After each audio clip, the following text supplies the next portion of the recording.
कोई आदमी मायका लाल ये बोले, कोई टीवी चैनल दिखाने को तैयार नहीं, कोई अखबार लिखने को तैयार नहीं। केवल क्या लिख रहे? हिंदू मुस्लिम, जाति पाति। उनको गर्दन से पकड़ के कब हम लोग खींचेंगे?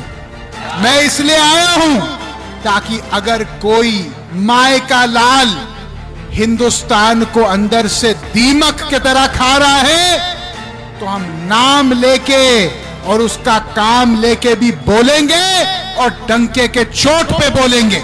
आज 1 करोड़ से ज्यादा सरकारी नौकरियां खाली पड़ी हैं। जब इस देश में बेरोजगारी खत्म होगी, जब सबकी बेटियों और बेटों को काम मिलेगा भरपूर, तो वरुण गांधी बेरोजगारी की बात करना बंद करेगा। तो वरुण गांधी को इनके खिलाफ आवाज उठानी चाहिए कि नहीं उठानी चाहिए?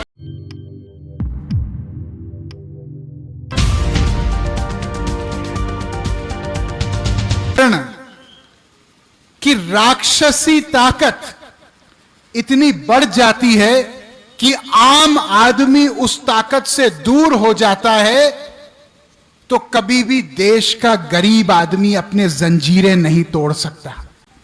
भाइयों, हम इसलिए सांसद नहीं बने हैं कि हम मंच की बात आप तक पहुंचाएं। हम सांसद इसलिए बने हैं कि आपकी बात मंच पर बोल पाएं। जब इस देश में बेरोजगारी खत्म होगी, जब सबकी बेटियों और बेटों को काम मिलेगा भरपूर, तो वरुण गांधी बेरोजगारी की बात करना बंद करेगा। जब इस देश में जो आज सरकारी नौकरियों 10 सरकारी नौकरियों में से 7 सरकारी नौकरी केवल संविदा पे रेवड़ी की तरह बांटी जा रही हैं, और ऐसे ही गाजर मूली की तरह उन लोगों को कभी फेंका जाता है पूरा काम लेने के बाद, जब उनको पूरी तनख्वाह नहीं मिलती और 2-2, 4-4 हजार रुपए में उनसे 12-12 घंटा काम लिया जाता है, तो वरुण गांधी अगर ये नहीं बोलेगा तो फिर इस राष्ट्र का झंडा उठाने का संकल्प मैंने कैसे किया अपने हाथ में?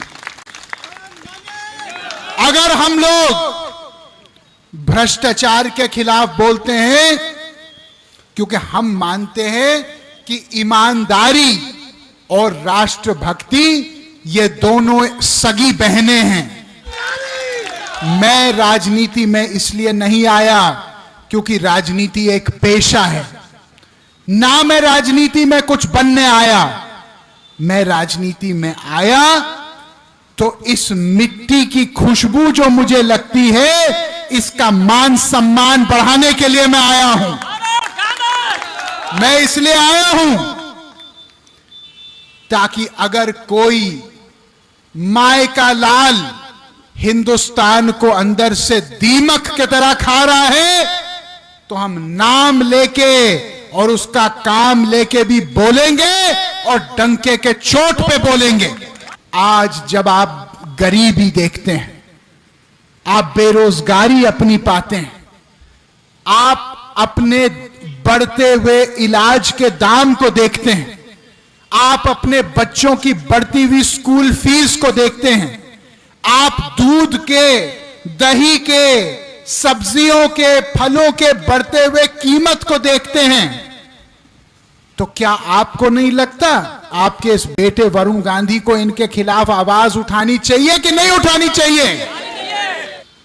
मैंने इस बार संसद में एक निजी विधेयक सदन के पटल पे डाला है, जिसको कहते हैं भरोसा भारतीय रोजगार संहिता, जो सरकार से यह मांग कर रहा है सार्वजनिक रूप से कि आज 1 करोड़ से ज्यादा सरकारी नौकरियां खाली पड़ी हैं। प्रधानमंत्री जी ने अपने भाषण में कहा कि मैं हर साल 10 लाख नौकरी दूंगा। मैं प्रधानमंत्री जी को धन्यवाद देते हुए यह कहना चाहता हूं कि आदरणीय, 10 लाख नए नौकरी पैदा करने तो बाद का विषय है, पहले जो 1 करोड़ सरकार में खाली पद पड़े हैं उनकी भरपाई तो कीजिए। कब तक हम केवल वोट राम और रहीम पे देंगे? कब तक हम केवल वोट जातिवाद पे देंगे? क्या हम लोग देश में ये नहीं समझते कि आग जो एक तरफ से शुरू होती है वो फैलते फैलते हमारे मकान तक भी पहुंचेगी? क्या ये हम नहीं समझ रहे? आज जो लोग केवल धर्म के और जाति के नाम पे वोट ले रहे हैं, उनसे हम ये प्रश्न तो पूछें कि रोजगार, शिक्षा, चिकित्सा, अभी कोविड के चपेट में पता नहीं कितने 85 लाख लोग हिंदुस्तानी शहीद हुए। क्या आप जानते हो कि कोविड के बाद एक नई नौकरी की भर्ती नहीं हुई चिकित्सा में, एक नया डॉक्टर की भर्ती नहीं हुई, एक नया कंपाउंडर की भर्ती नहीं हुई, एक नए नर्स की भर्ती नहीं हुई। अगर कल कोविड भगवान ना करे फिर आ जाए देश में, तो किसकी जिम्मेदारी होगी? बताइए, मैं सही कह रहा हूं, मैं गलत कह रहा हूं? हमको राजनीति नहीं करनी है जो लोगों को दबाए, हमको राजनीति करनी है जो लोगों को उठाए। ताकत वो नहीं होती जो लोगों को दबाने के लिए इस्तेमाल की जाती है, ताकत वो होती है जो लोगों को उठाने के लिए इस्तेमाल होती है। आज मुआवजा उन किसानों को क्यों नहीं मिला अभी तक? कभी किसान कोविड में मारा जाए, कभी भूकंप में मारा जाए, कभी ओलावृष्टि में मारा जाए। किसान इस समय कितने बड़े संकट में है। कोई टीवी चैनल दिखाने को तैयार नहीं, कोई अखबार लिखने को तैयार नहीं। केवल क्या लिख रहे हैं? हिंदू मुस्लिम, जाति पाति, तोते के तरह। भाई को बांटो, भाई को काटो। ये राजनीति हम होने नहीं देंगे। हम लोग वो राजनीति का बीज डालेंगे आपके सीने में, जिस राजनीति से आपका और आपके बच्चों को फायदा मिले। किसी दूसरे को नीचे के दिखाने से आज तक कोई आदमी बड़ा नहीं हुआ।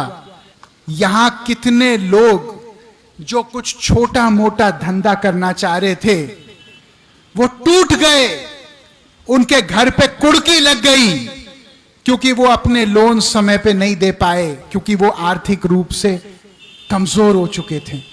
मैं पूछना चाहता हूं, जो उद्योगपतियों ने 5-5, 4-4 लाख करोड़ के लोन लिए हैं और जो देश छोड़ के भाग गए हैं, उनको गर्दन से पकड़ के कब हम लोग खींचेंगे कि आज भी बिना रिश्वत के कोई अधिकारी काम करने के लिए तैयार नहीं है?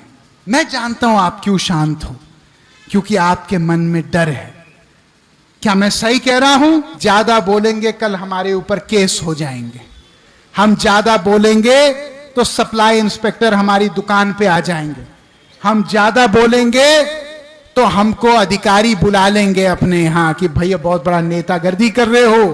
भाइयों, अगर तुम्हारे ऊपर केस लदेगा, मैं वो केस मिटा के अपने ऊपर ले लूंगा, चिंता मत करो।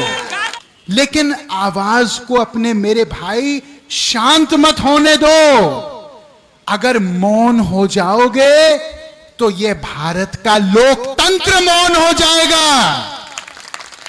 अगर चुप हो जाओगे तो ये भारत की आवाज दब जाएगी। क्या इतने साल हमने आजादी के लिए लड़ा ताकि हम लोग डर के मारे लोगों के सामने चुप रहें? जब हमारे बाप दादाओं ने अंग्रेजों के गोलियां खाने से नहीं डरे, तो हम ये मामूली एफआईआर से क्यों डर रहे हैं? मेरा दाव, मेरा चाबुक अपने सम्मान में चले या ना चले, जिस दिन आपके मान सम्मान पे आंच आए, उस दिन चाबुक क्या सारा कुछ चला देंगे, चिंता मत करिए। और मैं कुछ, कोई आदमी माइका लाल ये बोले हम अकेले हैं, जब तक यहां पे सीने में दम है, कोई आदमी या महिला यहां अकेले नहीं है। दोस्तों फिलहाल इस वीडियो में इतना ही। आगे फिर मुलाकात होगी आपसे किसी ऐसी ही खबर के साथ के साथ आपसे निवेदन है कि अगर आपने हमारे इस चैनल को सब्सक्राइब नहीं किया तो इसको लाइक शेयर और सब्सक्राइब ज़रूर कीजिए, ताकि आपको लेटेस्ट अपडेट वो खबरें मिलती रहे, ख़ास तौर से जिनको गोदी मीडिया नहीं दिखाता है, वो खबरें हम आप तक पहुँचाने की कोशिश करते हैं।